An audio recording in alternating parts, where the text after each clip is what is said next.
Good morning, students. Today we will start new chapter, yoga and lifestyle. इस chapter में हम जो डिफरेंट लाइफस्टाइल के हमारी डिसीज़ हैं, जैसे अस्थमा, ओबेसिटी एटसेट्रा, उनको क्योर करने के लिए जो आसन्स हैं उनके बारे में पढ़ेंगे. तो सबसे पहले जो हमारा टॉपिक है इस चैप्टर का वो है आसनास एज प्रिवेंटिव मेजर्स. सो आसन के बारे में जानने के लिए हमें जो डेफिनेशंस हैं उनको पढ़ना पड़ेगा. सबसे पहले अकॉर्डिंग टू पतंजलि स्थिर सुखम आसनम, यानी कि जिस भी स्थिति में हम सुखपूर्वक रह सकें या किसी भी पोजीशन में हम कंफर्टेबल रह सकें उसे आसन कहते हैं महर्षि पतंजलि के द्वारा. अब नेक्स्ट है अकॉर्डिंग टू ब्राह्मणोपनिषद. ब्राह्मणोपनिषद के अनुसार to sit in a comfortable position for everlasting period, यानी कि किसी भी स्थिति में लंबे समय तक बैठना कहलाता है आसन. अब बात करते हैं बेनिफिट्स की, जो आसन के बेनिफिट्स हैं. Number 1, bones and joints become strong. जब हम कोई भी आसन करते हैं तो जो हमारी बोन्स और जॉइंट्स हैं वो स्ट्रॉन्ग हो जाते हैं, क्योंकि आसन में काफ़ी सारे पोस्चर्स ऐसे हैं जिनमें काफ़ी लंबे समय तक रहना पड़ता है, तो उससे हमारी जो बोन्स हैं और जॉइंट्स हैं वो स्ट्रॉन्ग हो जाते हैं. नेक्स्ट है मसल्स बिकम स्ट्रॉन्ग. अब सिंपल सी बात है कि अगर हमारी बोन्स और जॉइंट्स स्ट्रॉन्ग होंगे तो उनको जो हमारी मसल्स हैं वही मूव कराती हैं, तो जो हम आसन करते हैं उनसे हमारी मसल्स भी स्ट्रॉन्ग हो जाती हैं. नेक्स्ट है circulation of blood becomes normal. काफ़ी सारे आसन इस तरह के हैं टॉप से स्तर, यानी कि जिसमें हमारा ब्लड सर्कुलेशन अपोजिट हो जाता है, जैसे कि शीर्षासन. और जो हमारा वज्रासन है उससे भी हमारा जो सर्कुलेशन है ब्लड का वो नॉर्मल होता है. तो काफ़ी सारे आसन्स करने से भी हमारा जो सर्कुलेशन है ब्लड का वो नॉर्मल हो जाता है. नेक्स्ट है respiratory organs become efficient,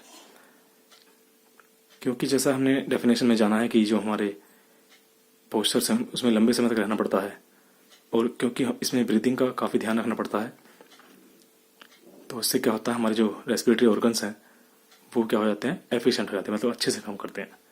next है नर्वस सिस्टम स्ट्रेंथन्स, क्योंकि जो योगा आसन और प्राणायाम है उसके बाद मेडिटेशन, ये सब करने से हमारी जो फिजिकल स्ट्रेंथ है वो तो बढ़ती है, साथ साथ जब हम मेडिटेशन करते हैं तो हमारी क्या होता है कि जो हमारा नर्वस सिस्टम है वो भी स्ट्रेंथन होता है, यानी कि मजबूत होता है. नेक्स्ट है इम्यून सिस्टम स्ट्रेंथन्स. अब जब हम फिजिकली मेंटली स्ट्रांग होंगे तो जो हमारा इम्यून सिस्टम है वो भी अच्छे से काम करता है, तो वो भी मजबूत होता है, यानी कि स्ट्रेंथन होता है.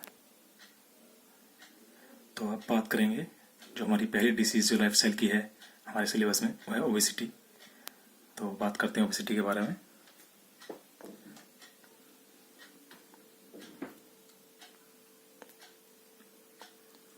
ओबेसिटी आजकल देखने में आ रही है कि बहुत ही गंभीर समस्या बनती जा रही है. तो ओबेसिटी का मतलब क्या है, the amount of fat increases to extreme level, यानी जो फैट है वो एक्सट्रीम लेवल पे चला जाता है, तो तब जो ये ओबेसिटी की कंडीशन है ये आ जाती है. अब जो ओबेसिटी को क्योर करने के लिए पहला आसन है हमारा वो है वज्रासन. सबसे पहले जो प्रोसीजर वज्रासन का वो है kneel down on the ground, then ankles and toes touching the ground.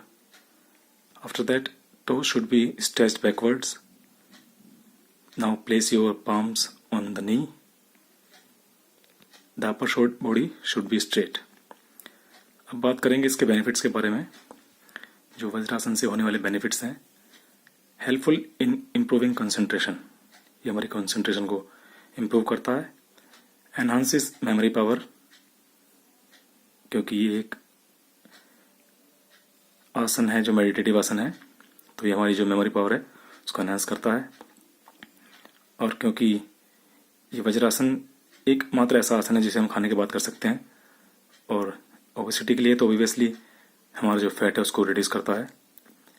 Removes postural defects, कई सारे पोस्चरल डिफेक्ट जैसे कि हमारा फ्लैट फुट होते हैं उनको भी क्योर करने में ये लाभ करता है, उनको क्योर करने में. नेक्स्ट है स्ट्रेंथन्स पेल्विक मसल्स, क्योंकि जो ज़्यादातर इसका इफेक्ट होता है हमारी जो पेल्विक रीजन की मसल्स हैं उन पर होता है, तो उनको स्ट्रेंथन करता है, इनको मजबूत करता है.